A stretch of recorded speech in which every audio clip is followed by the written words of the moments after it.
pemerintah menyetop program makan bergizi gratis. Setelah kasus keracunan terus terjadi dan temuan menu MBG berisi makanan ultraproses bahkan bahan mentah.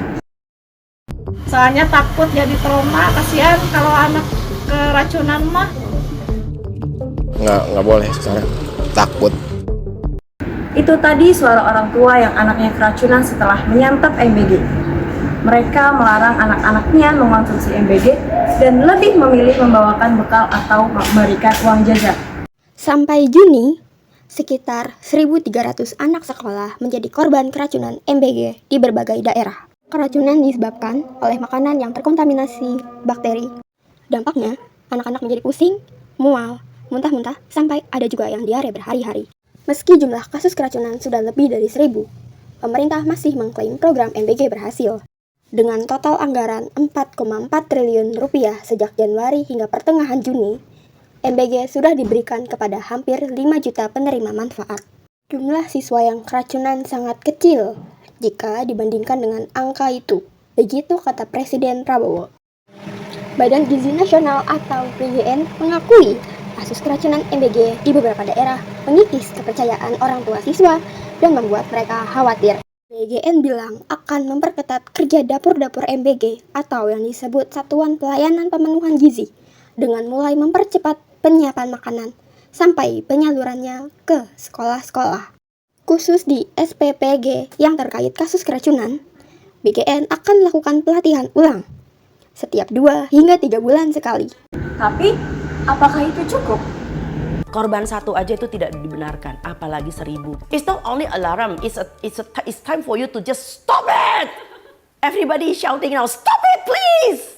So evaluasi secara nasional, lalu kemudian membuka pintu selebar-lebarnya bagi koalisi masyarakat sipil yang selama ini sudah put a serious focus on this program, sehingga mereka bisa memberikan masukan-masukan sebagai warga negara sipil.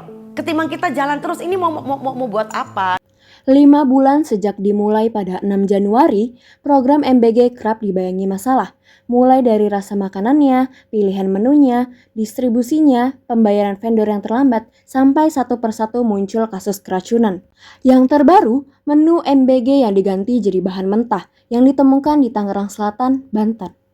SPPG yang bertanggung jawab mengatakan menu bahan mentah diberikan agar bisa disimpan lebih lama karena sebagian besar sekolah sudah memasuki periode libur kenaikan kelas, sekaligus menghindari memberikan makanan ultraproses.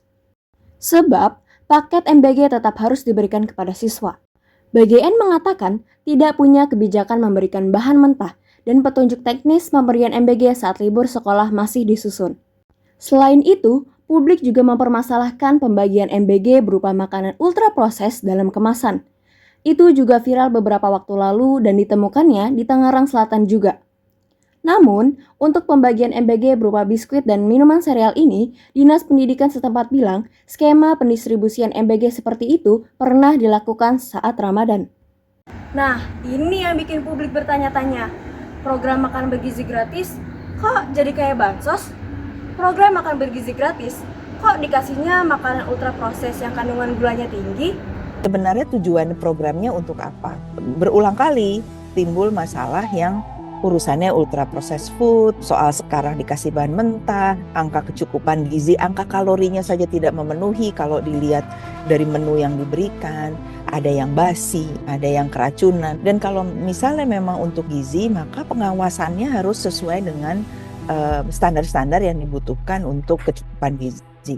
Kalau misalnya memang mau diberhentikan, tidak diberhentikan hanya karena desakan, tapi diberhentikan berdasarkan kajian ilmiah. Harus dilihat dulu masukannya, harus ada langkah-langkah yang dikerjakan kalau mau dihentikan. Banyak pihak menilai program sebesar ini memang kurang persiapan, kurang kajian ilmiah sebelum dimulai. Gak heran, banyak ahli yang khawatir.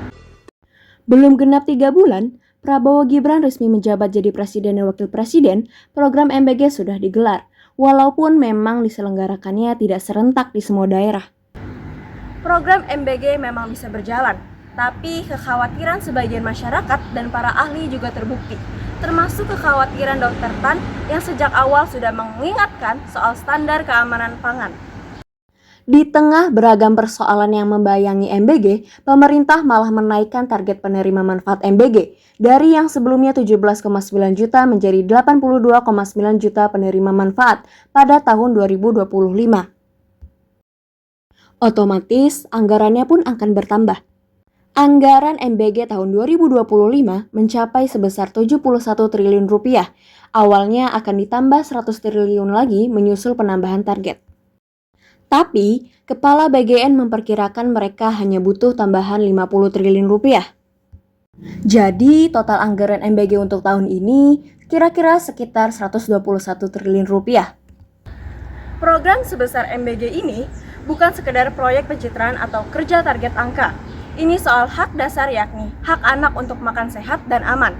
Ketika lebih dari 1.000 siswa keracunan, itu bukan angka kecil.